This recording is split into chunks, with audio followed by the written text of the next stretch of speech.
We now know the identity of the gunman who was behind those deadly shootings at NIU. He is 27-year-old Stephen Kazmierzak, a former student at NIU. Investigators revealing that he had been acting erratically recently because he had stopped taking some type of medication. He killed 5 students before then killing himself. Good afternoon. School officials say that Stephen Kazmierzak was an outstanding student while at Northern Illinois University.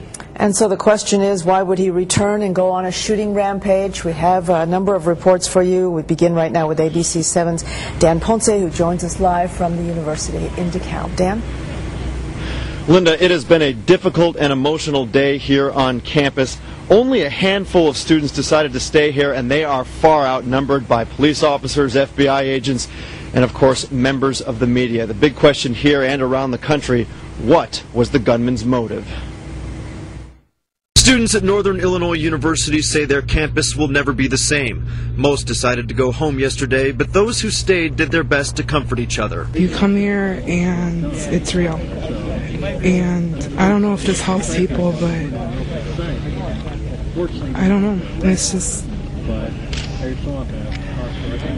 it did happen, and it was a real tragedy. Police say Stephen Kazmierzak is the gunman responsible for killing 5 students before taking his own life. He was 27 years old and a former student at Northern Illinois University, where he studied sociology. Police say Kazmierzak was an outstanding student who had a good reputation on campus. He was an outstanding student. He was an awarded student. He was someone that was revered by the faculty and staff and students alike. So we had no problems, and we've had no indications at all that this would be the type of person who would engage in such activities. After interviewing several friends of the shooter, investigators learned that Kazmierzak had recently stopped taking his medication and lately had been acting erratically. Police talked about the moments right before he opened fire on the lecture hall. As we understand it, he was seen outside of the building, but they didn't necessarily see any weapons. He carried the shotgun in a guitar case.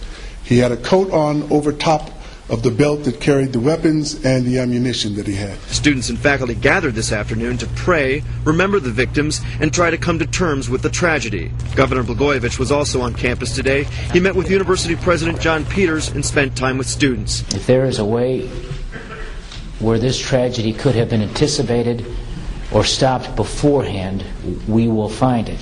We spoke with several students who witnessed yesterday's chaos. And as we were driving, this guy ran out in front of our car, like all discombobulated, like grabbing at his head, and he only had one shoe on, and he had blood all over his hand, like, you know, he didn't know what was going on.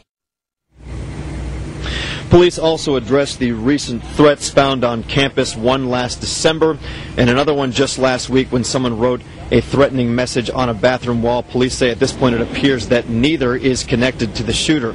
Now, classes, of course, were canceled for today, and all sporting events have been canceled for this weekend. Reporting live from DeKalb, Dan Ponce, ABC 7 News. Linda, back to you. Dan.